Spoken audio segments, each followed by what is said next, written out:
नमस्कार। निश्चल प्रेम करना है तो उन पक्षियों से सीखें। हमारा समाज स्वार्थ के झमेले में बर्बाद हो रहा है। एक कहानी सुनाता हूँ। एक बुजुर्ग थे, रिटायर थे, उनकी पत्नी नहीं थी।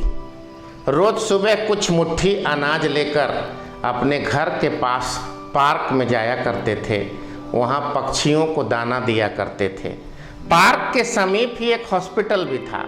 अचानक वो बुजुर्ग बीमार पड़ गए। गंभीर अवस्था में उनके परिवार के एक सदस्य उनको अस्पताल में लाकर भर्ती कर दिया। वो कई दिनों तक 3-4 दिनों तक अस्पताल में पड़े रहे। अस्पताल में नर्स ने बताया कि भर्ती करने के बाद उनके परिवार के कोई भी नाते रिश्तेदार उनका हाल पूछने नहीं आए हैं, परंतु रोजाना एक हैरत करने वाली बात थी कि 1-2 पक्षी आती, उनके बदन पर बैठती, उनके शरीर पर बैठती, हवा देती और चली जाती, जैसा कि आप इस तस्वीर में देख रहे हैं।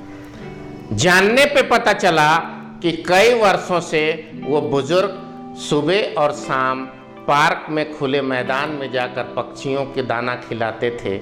जिन बच्चों को उन्होंने दाना दिया, जिन बच्चों को उन्होंने कपड़े दिए, परवरिश की, वो तो स्वार्थ के विषयभूत उनको छोड़कर जब लाचारी अवस्था में बुजुर्ग आए तो चले गए। लेकिन पक्षियों ने अपना निश्चल प्रेम, निस्वार्थ भावना और अपनी तत्परता दिखाई। हर दिन पक्षी आती, लेटे हुए उस बीमार बुजुर्ग के बदन पर बैठती और हवा रूपी दुआ देकर चली जाती। आखिरकार बुजुर्ग ठीक हुए, परंतु जब जाने लगे तो पता चला कई हफ्तों तक बीमार रहने के बाद उस बुजुर्ग को पक्षी के अलावा कोई भी मिलने नहीं आया। यह इस बात का प्रमाण है कि जो पक्षी बोल नहीं पाते, उनकी भावना इस बोलने वाले चेतनशील और चिंतनशील प्राणी से ज़्यादा बेहतर है, क्योंकि ये पक्षी हमसे निस्वार्थ प्रेम करते हैं और पूरी दुनिया स्वार्थ का झमेला है।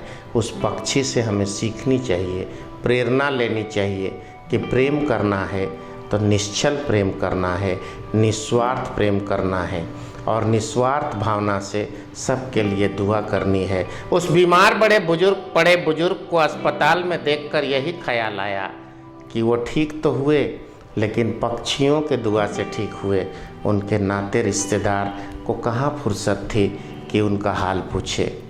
इसलिए पक्षियों से सीखकर निश्चल और निस्वार्थ प्रेम करना सीखें। सृष्टि रक्षा चैनल की ओर से बिंदु भूषण दुबे को आज इजाज़त दीजिए।